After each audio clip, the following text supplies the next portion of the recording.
Hi, Andy Nelson. Today I want to talk about torpedo number 4, if you will, or the fourth way that you can torpedo your trademark. This one is not about selecting a mark or establishing a mark or even registering a mark.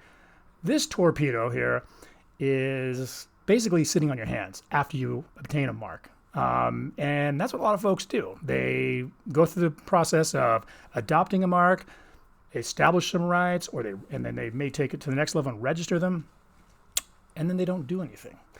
They don't do what's necessary to maintain rights. So that's the torpedo, is failure to maintain your rights through, in this case, I'm talking about regular, consistent use. And I got a great story for you. Somebody recently approached me and said, hey, my family used this name, and I don't remember what it was, for decades.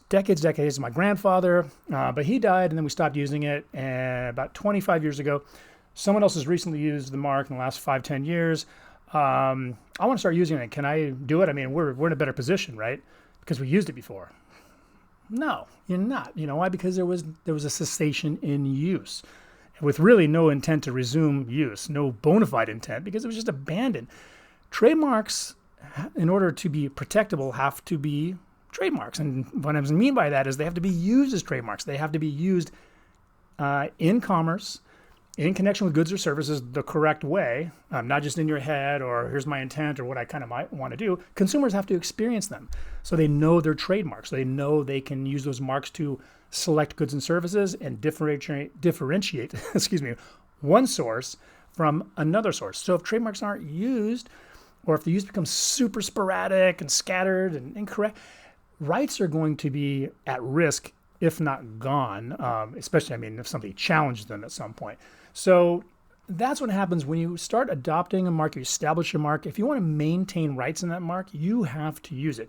Now, there's a lot more that goes in this question. That doesn't mean you have to use it on a product every single day and you can't take any breaks whatsoever. That does happen. Sometimes marks get shelved for a period of time, for any number of reasons. The business is in distress or there's some other transition that might be happening. And it's a complicated question, to be sure, but you can't just, once you establish your rights, it's just not yours until the end of time, until we basically fall into the sun. It's not going to happen that way. You've got to do certain things to maintain those rights. Consistent use, some sort of regular use is certainly one way, or you're going to lose it. And also correct use. I won't go into any in detail right now. But correct use essentially means your marks have got to be used in some kind of close proximity to the goods or services.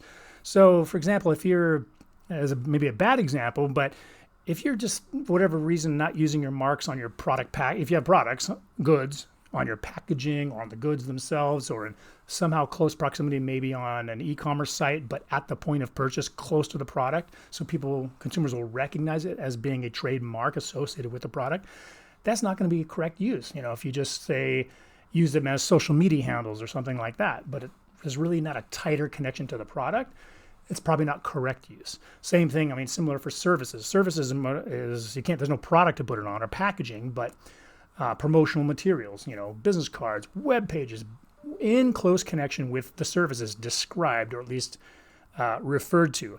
That's the kind of correct use that will maintain rights. You don't do that, your rights may be at risk. Anyway, that's it in a nutshell. Correct, consistent use to maintain trademark rights, lest you lose them, lest you sit on your hands and lose them. If you have any questions about this video, drop a note to me, drop a comment below. And if somebody would benefit from the contents of this video, please feel free to pass it along. Anyway, until the next one, have a good one.